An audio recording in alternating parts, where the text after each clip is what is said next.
गोस्वामी जी, क्या आपकी राय में ठाकुर बांके बिहारी मंदिर कॉरिडोर के लिए मंदिर कोष का उपयोग करना संवैधानिक रूप से सही है?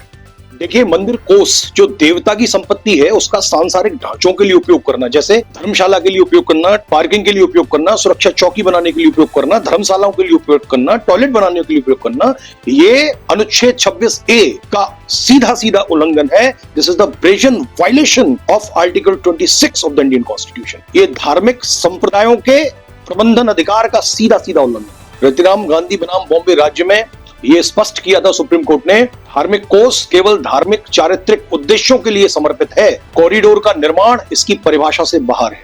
ये राज्य की अधिकार सीमा का अतिक्रमण है। सुब्रमण्यम स्वामी बनाम तमिलनाडु 2014 जजमेंट में ये कहा गया था कि राज्य बिना विधायी अधिकार के धार्मिक न्यासों का प्रबंधन अधिकार नहीं हड़प सकता। उत्तर प्रदेश ब्रज योजना अधिनियम 2015 में ऐसा कोई स्पष्ट प्रावधान नहीं है जो मंदिर कोष के सांसारिक उपयोग की अनुमति दे।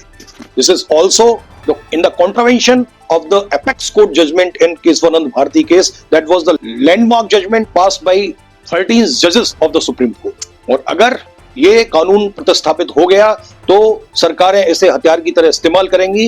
It will be used as a weapon to grab the property of temple and mutt and other religious institutions।